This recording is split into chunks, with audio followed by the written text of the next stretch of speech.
Police अफसरान चाहते हैं कि जी सब लोग आएँ और उनके सामने झुक के बात की जाए, तो वो चीज़ जो है वो आज जाहिर की है डॉक्टर बाबर रवान साहब ने, और मैं इनका शुक्रगुजार हूँ। और मैं जज साहब का भी हूँ जिन्होंने डायरेक्शंस दिए। ये तो हो गई कानून के हवाले से बात। दूसरी बात कि हर जगह पे पहुँचने की बात, तो मेरे पास उड़न तश्ती तो नहीं है, और मैंने कौमी असम्बली के फ्लोर पे भी कहा था कि दुनिया खोज लगा रही है अरबों डॉलर इस्तेमाल करके कि वो खलाई मखलूक की तख्लीक करे। हमें तो पीटीआई वालों को रोज़ाना खलाई मखलूक का टाकरा करना पड़ता है और वो वीगो डाले में हमें मिल जाती हैं। तीसरी अहम बात यह जनाब कि जहाँ तक आपने बात की है कि इस कानून के हवाले से, मैं समझता हूँ ये काला कानून बनने जा रहा है। पाकिस्तान को शुमाली कोरिया की तरह, या फिर जिस तरह स्टालिन का टाइम था यूएसएसआर में, सोवियत यूनियन में, या फिर आपको फ्रांको का स्पेन या हिटलर का जर्मनी, उस टाइम के जो कवानीन है वो यहाँ पे नाफिज किए जा रहे हैं। लोबे लबाब के कोई शख्स, खातून या मर्द कोई बात कर ना सके, ये अहम बात है। तीसरी बात, और ये हम लोग इसको अपोज करेंगे, नेशनल असेंबली में करेंगे, हम लोग सूबाई असेंबली में करेंगे, हम लोग हर चौक में इसकी मुजामत करेंगे।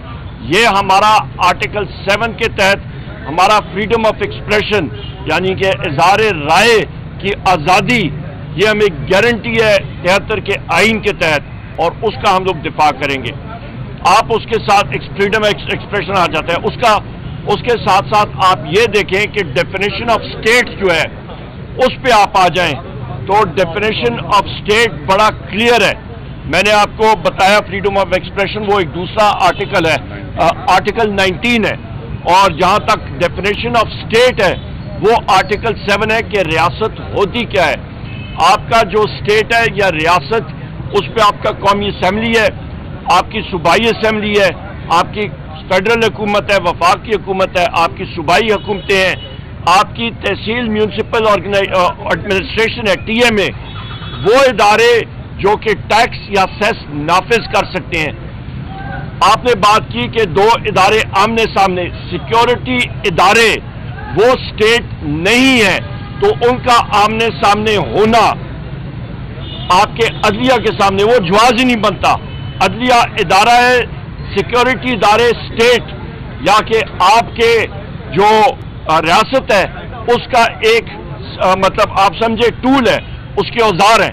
तो आमने सामने जो है वो मातहत चीज़, वो ऊपर सुपीरियर बॉडी के साथ आमना सामना टकराव नहीं कर सकती है आइन और कानून के मुताबिक।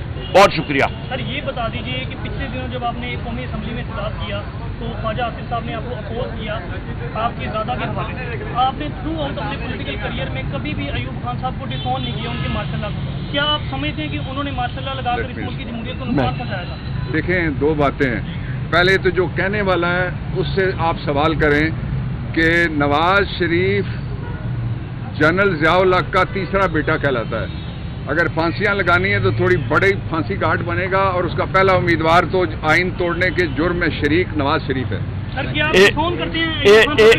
एक सेकंड जी, सबसे पहली बात ये हमारा माशरे में बहुत बड़ा एक मसला है। अभी डॉक्टर साहब के साथ मैं बात कर रहा था, लोग मुताला तारीख का नहीं करते, किताब पढ़ते नहीं है, मफरूजे पे बात करते हैं। ख्वाजा आसिफ को अयूब खान के भाई सरदार बहादुर खान ने उंगली पकड़ के UBL बैंक में भर्ती कराया था सिफारिश पे। वो इसलिए वो पढ़ने लिखने में कमज़ोर थे, मुताला उनका कमज़ोर है, लिहाजा उन्होंने तारीख पढ़ी नहीं है। मार्शल लॉ लगाया था, मार्शल लॉ प्रोक्लेमेशन आप पढ़ लें, वो लगाया था प्रेसिडेंट सिकंदर मिर्जा साहब ने। बाकी जो चीज़ें हैं जहाँ पे उनके वालिद साहब ख्वाजा सफ्तर साहब का वो इस दुनिया में नहीं रहे, मेरे पास बहुत सारा मटीरियल है। वो जनरल ज़िया साहब के स्पीकर थे मजलिस शूरा के, पर इस दुनिया में रहे नहीं, तो उसके बारे में यहाँ पे इस फोरम पे बात नहीं करूँगा, कौमी असम्बली में ज़रूर बात करूँगा।